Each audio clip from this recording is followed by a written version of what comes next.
आइए बच्चों, ये आपकी एटम की DPP-1 है ना। इसका सॉल्यूशन देखते हैं।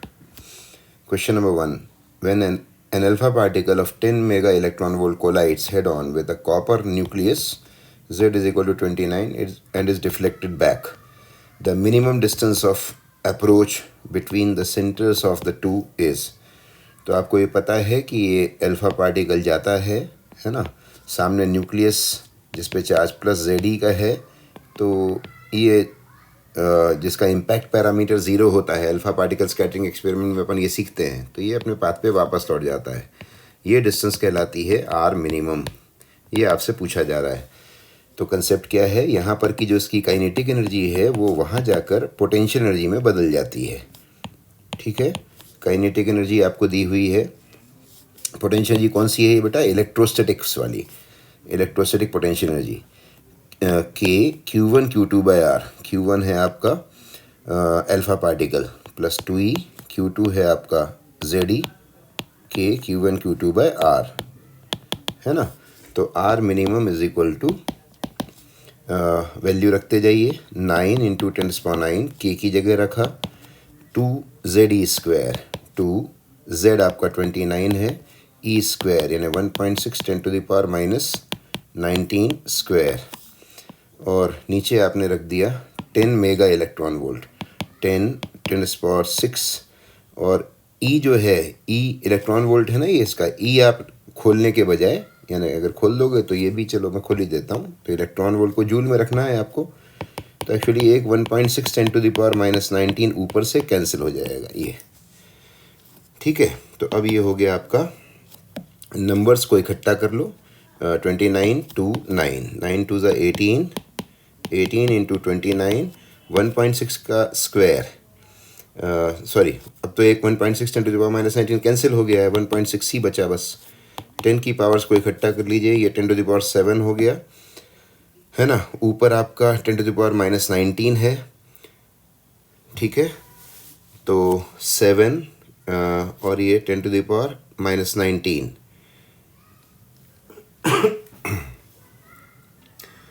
ये हो जाएगा आपका 7 ऊपर जाएगा तो -26 हो जाएगा ये। ठीक है, अब फर्दर मल्टीप्लाई कर लें इसका, 18 इंटू 29 इंटू 1.6, ये आ जाता है आपका 835, है ना। और एक मैंने 10 की पावर छोड़ दी है, ये 10⁻9, ये भी सॉल्व कर लो इसको, तो ये आ जाएगा इंटू 10⁻9, यानी 835 इंटू 10⁻, ये हो जाएगा 926, कितना हो जाएगा 17, माइनस में, सॉरी 26 माइनस 9, हाँ 17, ठीक है, -17 मीटर। इसमें से आप 2 ज़ीरो ले लीजिए, इसमें से 2 डेसिमल प्लेसेस निकाल लीजिए, 8.35 10⁻−15 मीटर। आपका ऑप्शन है सेकंड ऑप्शन। चलिए क्वेश्चन नंबर 2 में आते हैं।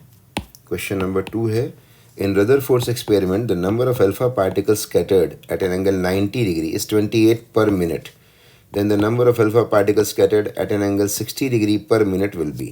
नंबर ऑफ अल्फा पार्टिकल्स और स्कैटरिंग एंगल के बीच में जो एंगल रिलेशन होता है वो होता है 1/sin θ/2⁻⁴।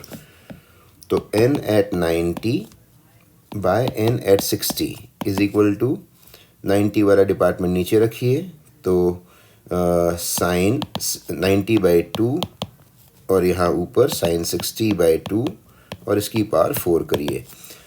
ऊपर है आपका साइन 30 होता है 1/2, तो 1/2⁻⁴ ये हो गया। 90/2 होता है साइन 45 हो जाएगा आपका 1/√2, यानी √2⁻⁴ ऊपर कर दीजिए। n 90 डिग्री, 60 डिग्री वाले n उस तरफ भेज दीजिए, तो ये हो जाएगा आपका 1/16 इंटू √2 फिर √2 इंटू √2 यानी 4 इंटू n60 था आपका 60 डिग्री पे, नहीं 90 डिग्री वाले दिए हुए हैं आपको 28। ओके, तो ये हो गया 4 इंटू, इसकी जगह रख दीजिए 28 into 4 is equal to n60। तो ये आ जाएगा 4 into 28, that is 4 into 28 is equal to 112 per minute, है ना। ये आपका आंसर हो गया।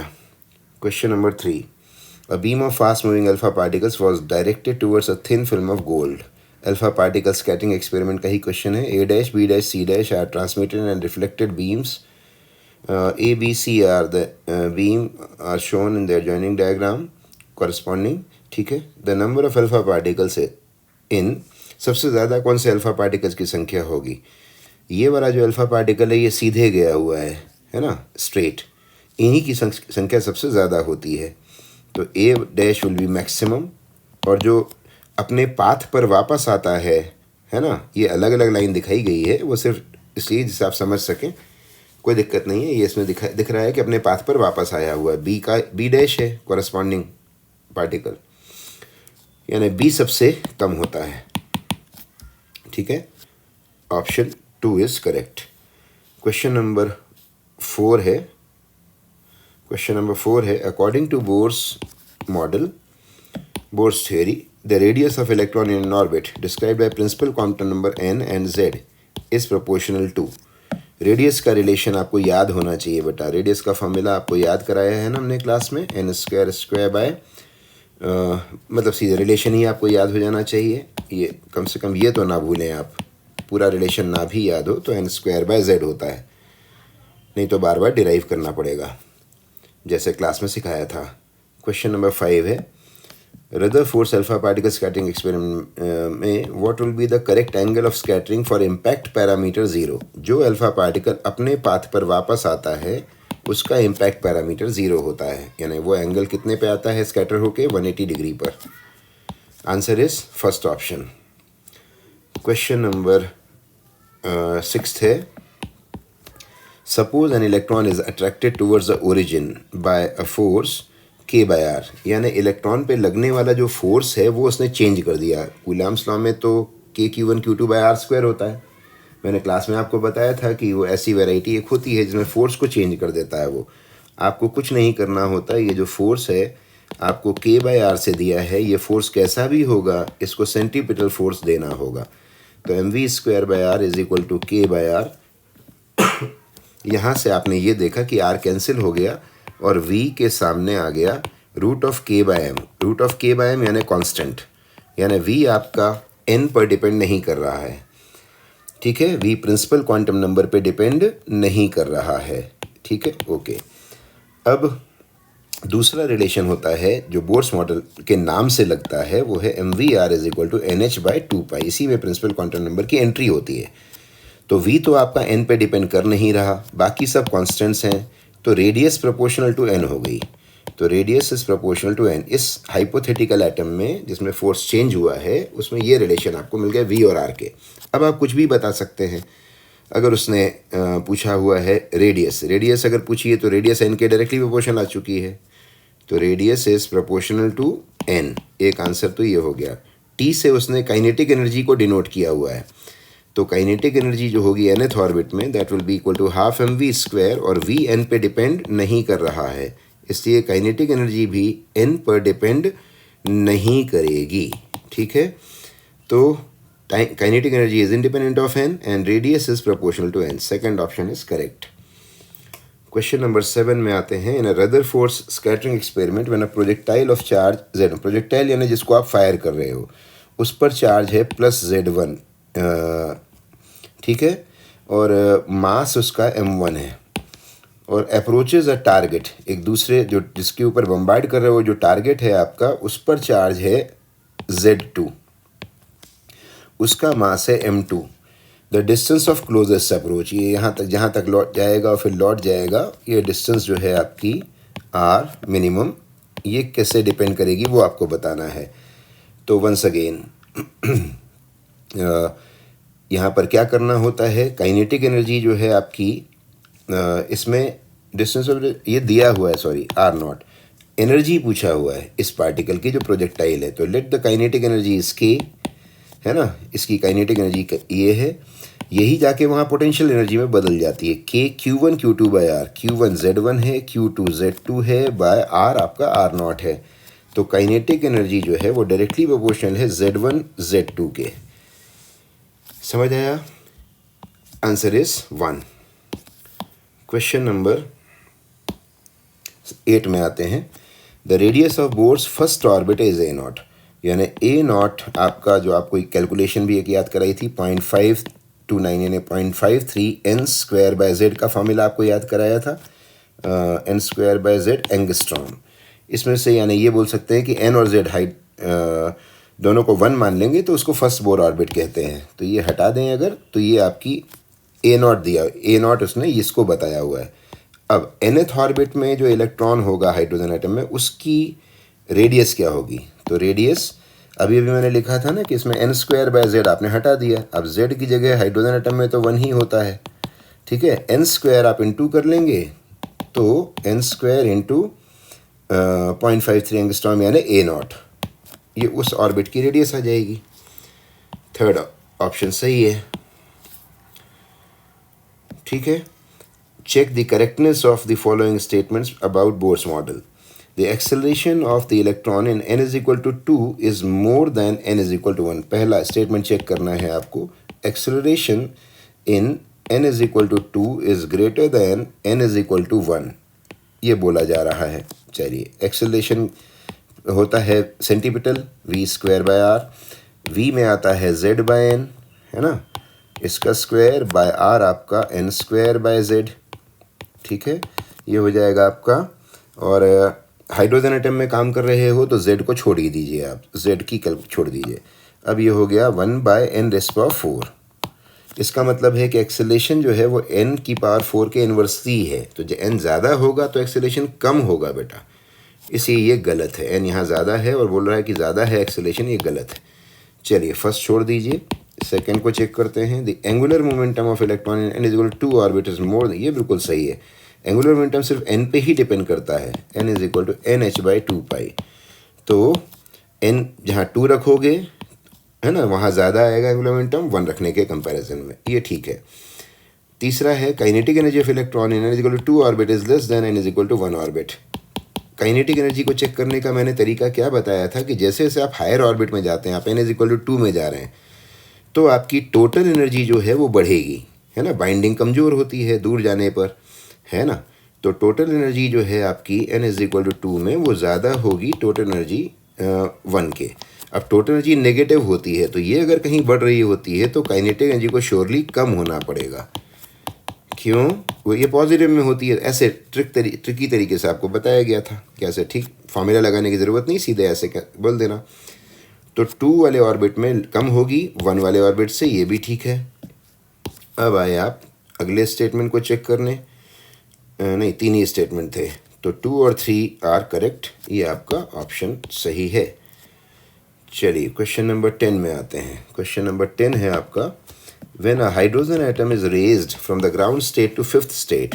ग्राउंड स्टेट से आप n is equal to 5th state में ले जा रहे हो, तो एनर्जीज़ का ही मसला है। तो जैसे अभी भी बात हुई थी मेरी, आप दूर ले जा रहे हो इलेक्ट्रॉन को तो टोटल एनर्जी इसकी ज़्यादा होगी, है ना, एनर्जी बढ़ेगी क्योंकि बाइंडिंग कमज़ोर होती है। Total energy is greater than, बढ़ेगी, मतलब इंक्रीज डिक्रीज बताना है तो आप सीधे बोलना शुरू करिए, टोटल एनर्जी बढ़ेगी। और चूंकि ये नेगेटिव होती है तो जो नेगेटिव होगी वो भी बढ़ेगी, पोटेंशियल एनर्जी बढ़ेगी, जो पॉजिटिव होती है वो कम होगी। अब टिक करिए, potential energy increases and kinetic energy decreases, सही है ये आंसर नंबर 3। क्वेश्चन नंबर 11 में आए, if m is the mass of electron, v is the velocity, r is the radius of stationary circular orbit around the nucleus with charge Ze, then from Bohr's first postulate the speed v of electron in this orbit is equal to, first orbit आपका क्या देता है, centripetal force की बात करता है, तो mv² by r is equal to k Ze² by r²। तो यहाँ से स्पीड जो निकल कर आती है वो आ जाती है √k Ze² बाय m, ठीक है। एक r भी आ जाएगा, बचेगा ये, है ना। Second option is correct. चलिए क्वेश्चन नंबर 12 में आते हैं। Which state of triply ionised beryllium, triply ionised beryllium, यहाँ थोड़ा सा मिस्टेक है, यहाँ एक प्लस और होना चाहिए। बोला तो ट्रिपली है लेकिन यहाँ 2 प्लस के साइन थे, तो ये करेक्शन कर लीजिए। बेरिलियम प्लस प्लस प्लस के लिए Z आपको मालूम है 4 है, ठीक है।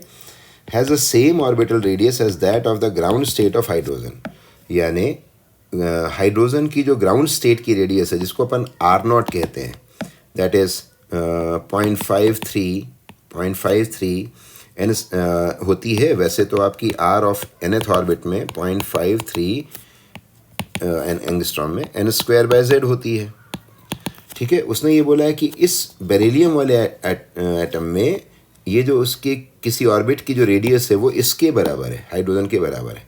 आइए तो इक्वेट करा देते हैं।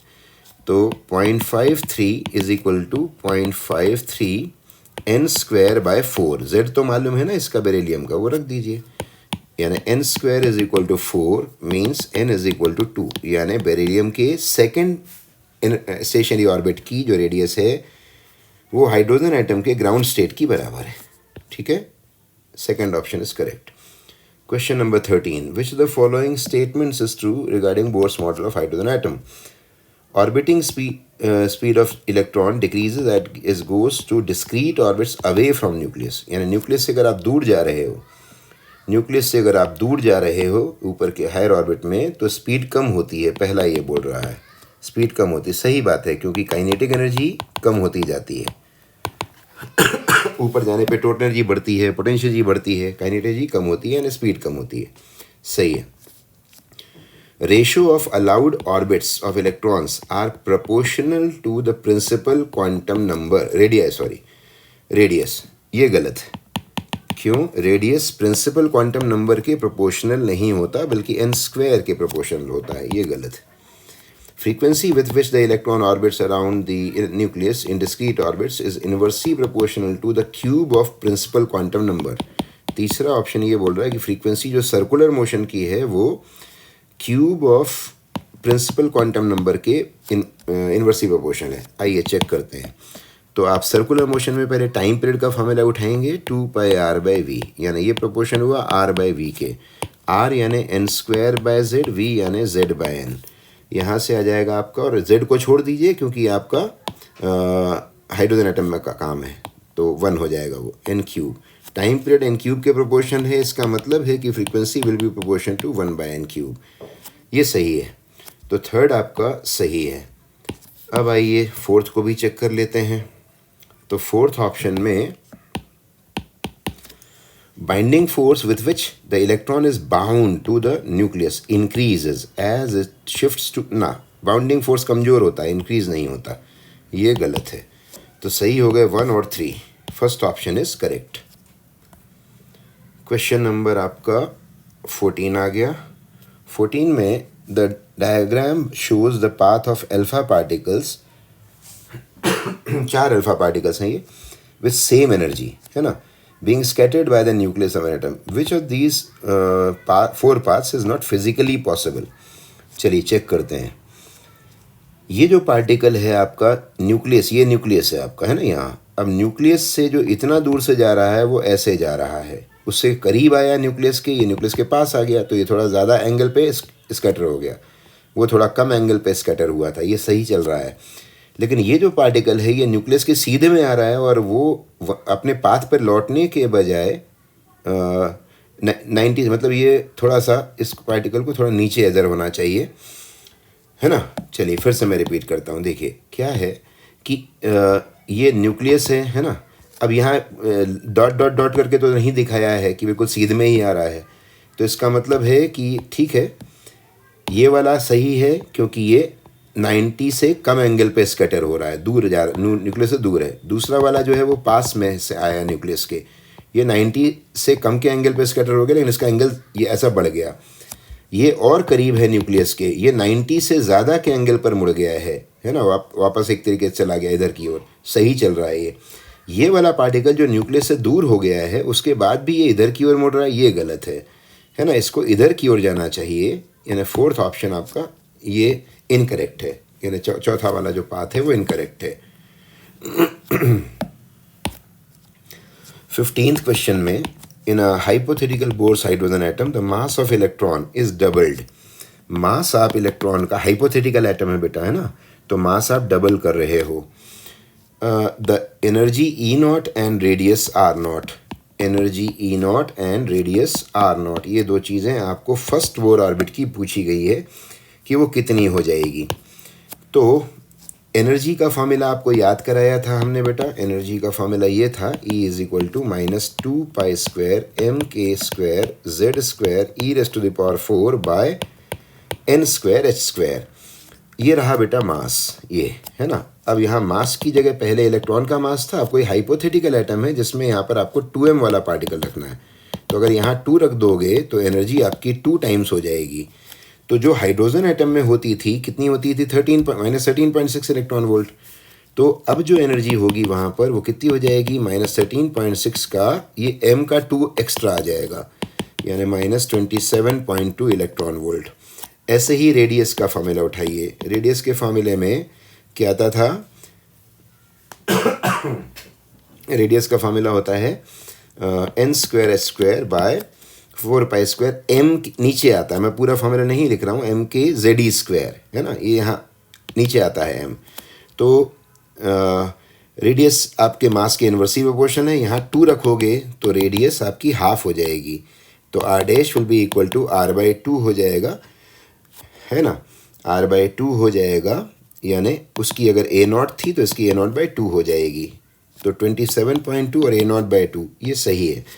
ये बात और ध्यान रखो बेटा, जैसे मैंने यहाँ पूरा फार्मूला नहीं लिखने की ज़रूरत समझी, ऐसा ही आपको भी करना चाहिए. इसीलिए कभी कभी जैसे पूरा फार्मूला आपको याद नहीं आता तो कम से कम m को फोकस करो, m कहाँ आता था, कैसे आता, उससे काम हो गया हमारा, है ना. चलिए आगे. The difference in the angular momentum associated with the electron in the 2 successive orbits. 2 successive orbits में अगर यहाँ पर एंगुलर मोमेंटम जो है मान लीजिए 4h/2π है तो यहाँ 5h/2π होगा. यानी कितने का डिफरेंस होगा, ये मैंने रैंडमली ले लिया, 2 सक्सेसिव, 4th एनर्जी और 5th एनर्जी लेवल, उसने सक्सेसिव बोला था. h/2π डिफरेंस कितने का होगा एंगुलर मोमेंटम में, h/2π. क्वेश्चन नंबर 17 में आते हैं. Consider an electron in the nth orbit of hydrogen atom in the Bohr's model. ठीक है. The circumference of the orbit can be express in terms of de Broglie wavelength lambda of the electron as. De Broglie ने ये बताया था कि हमारे Bohr's model में अगर मान लीजिए ये 3rd ऑर्बिट है ना, n इज इक्वल टू 3 है, तो डी ब्रोगली ने ये बोला था कि यहाँ पर हमारी 3 स्टेशनरी वेव्स होंगी, 1, 2 और ये 3, यानी 3 वेव्स होंगी. यानी एक की अगर मैं लैम्डा मान लूँ तो यहाँ पर ये जो सर्कमफरेंस होगी इसकी टोटल 2πr, यानी 2πr3 3rd ऑर्बिट की, यहाँ 3 हमारी लैम्डा dB होंगी. Is that clear. यानी जनरल अगर मैं बात करूँ तो डी ब्रोगली का कंसेप्ट था कि जनरल nth ऑर्बिट में जो सर्कमफरेंस बनेगी 2πr, वो हमारी वहाँ पर हमारी n वेव्स पाई जाएंगी, n स्टेशनरी वेव्स, यानी m लैम्डा dB. ठीक है. तो उसने ये पूछा था कि circumference can be expressed as, तो बोलना n लैम्डा, 4th ऑप्शन.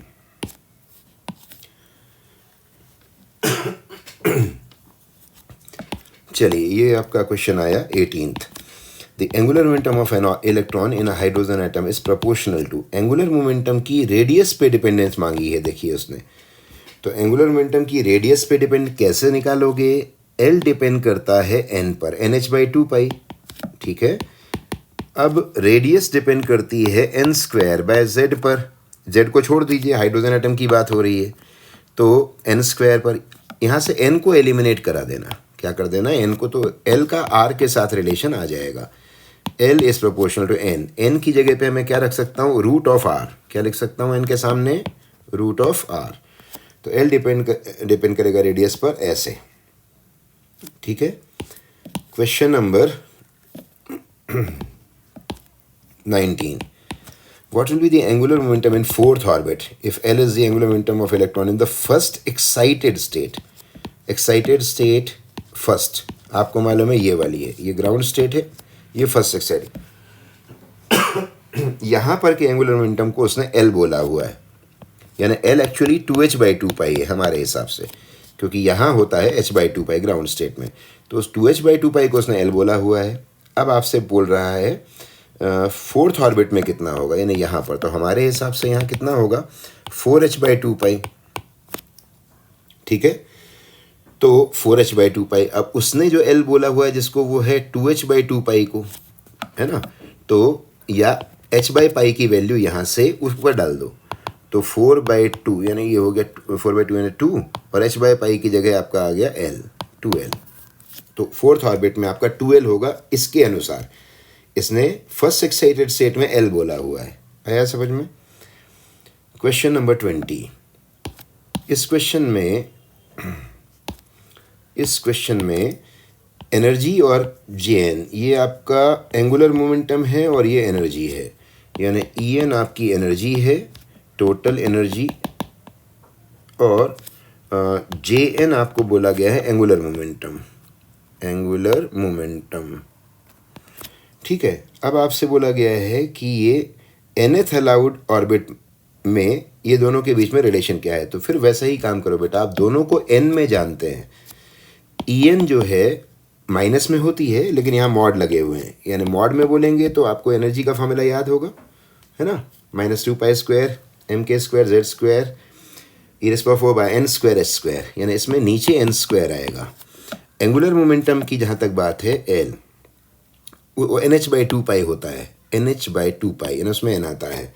इन दोनों से अगर आप इन दोनों का डायरेक्ट रिलेशन स्टैब्लिश करना चाहते हो तो n को एलिमिनेट करा दो, है ना। सभी चीज़ों को बोर्स मॉडल में ध्यान रहे कि हम n में जानते हैं। अगर कोई और दो चीज़ों का रिलेशन चाहिए तो n को वहाँ दोनों को पकड़ के लाओ और n को बीच में से हटा दो। L आपका n के डायरेक्टली प्रोपोर्शनल है, इसका मतलब है L की जगह पे मैं n रख या n की जगह पे L रख सकता हूँ, तो ये यहाँ फिट कर दीजिए। तो En L को उसने J लिखा है बेटा, ये ध्यान रखना। हमारी आदत है एक्चुअली एंगुलर मोमेंटम को L लिखने की, उसने Jn बोला हुआ है, ठीक है। तो n की जगह पर आप Jn लिख सकते हैं। जब n की जगह पर ये रख दोगे तो इसका स्क्वायर है, तो स्क्वायर भी करना पड़ेगा। Fourth option is correct. Question number 21 में आते हैं। क्वेश्चन नंबर 21 में, the energy of a hydrogen like atom in its ground state is this. Energy आपकी ग्राउंड स्टेट में, है ना, दी हुई है -122.4 electron volt. It may be, अब इनमें से चार में से ढूंढ, तो आप Z ढूंढ लेंगे तो काम हो जाएगा। तो आपको मालूम है कि एनर्जी ऑफ हाइड्रोजन एटम जो होती है ग्राउंड स्टेट में, ये ग्राउंड स्टेट, इसका ग्राउंड स्टेट, वो होती है -13.6, और Z² ऊपर, n की जगह 1, क्योंकि ग्राउंड स्टेट में है ना। ज़रा रेशो ले लीजिए, E जो है आपकी वो जो उस एटम में है, और ये जो E आपकी हाइड्रोजन एटम में है ना। तो ये हो गया आपका 122.4 अपॉन 13.6, 122.4 अपॉन 13.6, है ना। इसको डिवाइड कर लोगे तो आपको 9 मिल जाएगा, 9 टाइम्स चला जाएगा ये एग्जैक्ट। तो ये जो रेशो आएगा उसमें Z² होगा, है ना। ये आपका हाइड्रोजन एटम में Z की जगह 1 है, समझ गया ना बेटा। ये जो आपकी चीज़ थी हाइड्रोजन एटम में इतना होता है, एक मिनट में फिर से लिख देता हूँ, तुम कंफ्यूज हो जाओगे। Energy in hydrogen atom ground state में ये होती है -13.6 इलेक्ट्रॉन वोल्ट। जो वो आपका एटम चल रहा है जिसके बारे में चर्चा हो रही है ना, उस एटम में ग्राउंड स्टेट में एनर्जी होगी -13.6 इंटू Z², ठीक है। ग्राउंड स्टेट है, इसी n की जगह 1। इसको आप 122.4 के इक्वल कर दीजिए, है ना, 122.4 के इक्वल कर दीजिए, तो यहाँ से Z आपको मिल जाएगा, वही अभी जो सॉल्व किया था, माइनस वाली, है ना। इक्वल कर दीजिए, Z = 9 आ जाएगा, Z² सो Z = 3 आ जाएगा। अब सोचिए Z3 किसका होता है, इट इज़ 3Li7 यानी लिथियम 2+ का। इसलिए आंसर होगा आपका थर्ड, है ना। चलिए क्वेश्चन नंबर 22 में आते हैं। The radius of smallest electron orbit in a hydrogen like atom is 0.51/4 angstrom, यानी किसी में जो सबसे फर्स्ट ऑर्बिट है n = 1 वाला, है ना, n = 1 किसी एटम में, ठीक है, वो आपको दिया है 0.51/4 एंगस्ट्रॉम, ठीक है। देन इट इज़ इसमें भी आपको z ढूंढने का काम करना है। रेडियस का फॉर्मूला बताइए कैसे होता है। रेडियस के फॉर्मूले में n स्क्वायर बाय z आता है। अब चूंकि n तो 1 है, n स्क्वायर बाय z, यानी हम ये कह सकते हैं कि हाइड्रोजन एटम में 0.51, वैसे अपन 0.53 लिखते हैं ना, लेकिन समझ जाओ यहाँ वो वैल्यू जब निकाली जाती है तो एक अप्रॉक्सीमेशन होता है वहाँ पर हमेशा।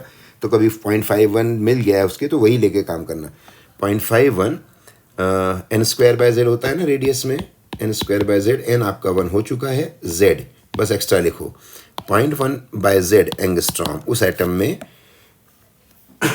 ऐसा हुआ होगा, है ना।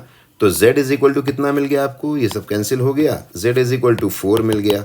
Z4 किसका होता है, बेरिलियम का, बेरिलियम ट्रिपली आयनाइज्ड, यानी फोर्थ ऑप्शन सही है आपका। ठीक है बेटा, आगे बढ़ते हैं। क्वेश्चन नंबर 23 में आते हैं। The energy of hydrogen atom in nth orbit is En and then the energy in nth orbit of singly ionized helium, यानी हाइड्रोजन एटम में En आपकी हाइड्रोजन में दी हुई है, बोले En है, तो En energy in nth orbit में ही चाहिए, लेकिन हीलियम प्लस में चाहिए। तो ये कितनी होगी, आपको मालूम है कि हाइड्रोजन में जो भी सामान होता है उसमें किसका इंटू होगा एनर्जी वाले फॉर्मूले में, RCS Z square by n square, यानी Z स्क्वायर का। ठीक है, तो यहाँ पर एनर्जी En हो गई और Z आपका हीलियम का 4 होता है, सॉरी 2 होता है ना, तो 2 का स्क्वायर 4 हो जाएगा, 4 En हो जाएगी। ठीक है, फर्स्ट ऑप्शन। क्वेश्चन नंबर 24 में आते हैं। 24 में in the Bohr's model of hydrogen atom the ratio of kinetic energy to total energy of electron in nth quantum state, energy का रेशियो वाला मामला आपको कैसे याद कराया गया बेटा। काइनेटिक एनर्जी अगर x होती है तो पोटेंशियल -2x होती है और टोटल -x होती है। अब जो रेशियो मांगा जाए वो बना लेना, रेशियो ऑफ काइनेटिक, यानी काइनेटिक का रेशियो मांगा जा रहा है किससे, टोटल से। तो काइनेटिक कितनी है आपकी, x, टोटल कितनी है आपकी -x, so it is -1:1, first option. Question number 25 है the angular speed of electron in the nth orbit of hydrogen atom n पे कैसे डिपेंड करता है, angular speed omega is equal to v/r, circular motion होता है बेटा। v की जगह क्या लिख सकते हैं आप, Z/n, r की जगह n square by z, hydrogen atom बोल रहा है तो z की जगह 1 कर दो, है ना, ये गायब हो जाएगा z इक्वल टू 1 करके, तो अल्टीमेटली आ जाएगा 1/n क्यूब, तो inversely proportional to n cube, fourth option is correct. Question number 26 में आते हैं। The ratio between total acceleration of electron in singly ionized helium atom, acceleration hydrogen atom in ground state, दोनों का ground state में है, तो n is equal to 1 में helium plus का इलेक्ट्रॉन का एक्सेलरेशन और इलेक्ट्रॉन का हाइड्रोजन एटम में एक्सेलरेशन ग्राउंड स्टेट में ही H एटम, ये एक्सेलरेशन का रेशियो मांगा जा रहा है। एक्सेलरेशन v/r होता है सेंटीमीटर एक्सेलरेशन, v में आएगा आपका z/n, ये होगा n square by z, that is इसका स्क्वायर करना है आपको, तो z स्क्वायर ऊपर और ये z नीचे, तो z क्यूब ऊपर हो जाएगा और n की पावर 4 नीचे आ जाएगी। n को हटा दीजिए आप, क्योंकि n की वैल्यू 1 है, दोनों में ग्राउंड स्टेट में काम करना है आपको, तो n को छोड़ दीजिए, ये बचा z क्यूब। अब रख दीजिए यहाँ पर, आइए वापस, और ऊपर हीलियम का z रखिए, वो 2 होता है, तो 2 का क्यूब हो गया, हाइड्रोजन का z आपका 1 होता है, it is 8:1, option is second option. ठीक है, क्वेश्चन नंबर ये आपका आ गया। अगला क्वेश्चन है आपका 27। In which of the following systems will the radius of first orbit be minimum, different items हैं तो z डिफरेंट है। रेडियस का फॉर्मूले में n स्क्वायर बाय z आता है, जिसका z सबसे ज़्यादा होगा उसकी r सबसे कम होगी। ठीक है, z ढूंढिए सबसे ज़्यादा किसका है, इसका आपका z जो है वो 1 है, इसका z भी 1 है, इसका z आपका हीलियम का 2 है, डबली आयनाइज्ड लिथियम इसका z आपका 3 है, इसका z सबसे ज़्यादा है, रेडियस सबसे कम होगी। क्वेश्चन नंबर 28 में आते हैं। 28th क्वेश्चन में, if elements with principal quantum number n is greater than 4 were not allowed in nature, the number of possible elements would have been in the periodic table would have been कितने। ये actually Bohr's model के बाद एक बोरबरीज scheme आई थी जिसने ये बताया था कि maximum number of electron in any shell in any orbit इस फॉर्मूले से दिया जाएगा। ठीक है, यानी n इज इक्वल टू 1, जिसको आप के शेल कहते हो, है ना, जिसको आप के शेल कहते हो, इसमें मैक्सिमम इलेक्ट्रॉन जो हो सकते हैं, नंबर ऑफ इलेक्ट्रॉन मैक्सिमम, वो n की जगह 1 डाल दो। ठीक है, n इज इक्वल टू 1, तो 2 हो सकते हैं। और इसी कारण से 2 मैक्सिमम हो सकते हैं, यानी 1 भी हो सकते हैं, 1 भी हो सकता है इस शेल में और 2 भी। तो यानी एक एटम ऐसा पॉसिबल हो जाएगा जिसका ये न्यूक्लियस है, के शेल ये है, उसमें 1 इलेक्ट्रॉन हो, और दूसरा एटम ऐसा पॉसिबल हो जाएगा जिसमें 2 इलेक्ट्रॉन हो, ज़्यादा से ज़्यादा 2 हो सकते हैं, यानी 2 एलिमेंट्स पॉसिबल हो गए, क्योंकि इसका एटॉमिक नंबर 1 हो गया, ये हाइड्रोजन हो गया और ये हीलियम हो गया, तो 2 एलिमेंट्स आपके पीरियोडिक टेबल में जम गए।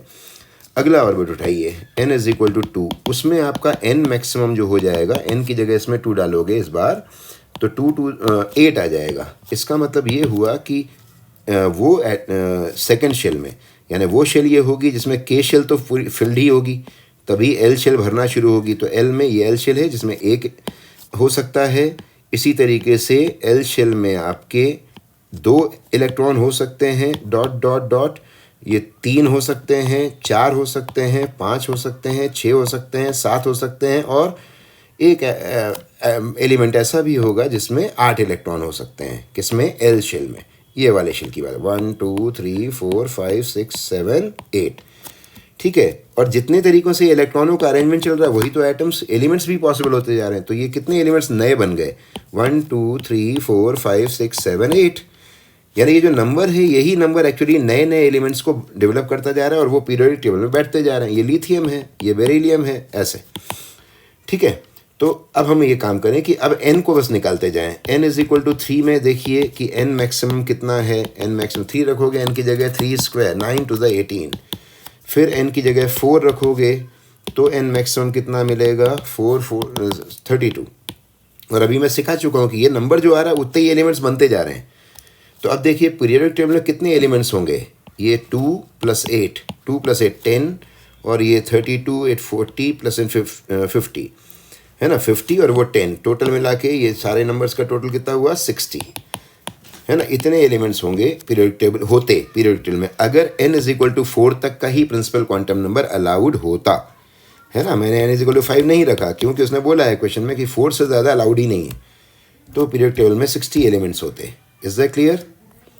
क्वेश्चन नंबर 29 है the time of revolution of an electron around a nucleus of charge Ze in nth board orbit is directly proportional to time period का काम पूछ रहा है।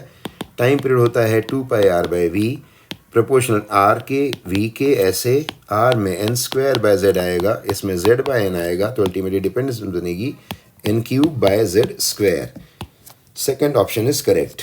क्वेश्चन नंबर 30th में आए The ground state energy of hydrogen atom is this. What will be the potential energy if the electron in this energy in the same state? ये आपकी ground state energy, यानी total energy अगर आपकी -13.6 electron volt है तो आपको पता है कि पोटेंशियल एनर्जी इसका डबल होती है, यानी -27.2 electron volt. Second option is correct. ठीक है बेटा, ये आपकी एटम की DPP 1 हो गई।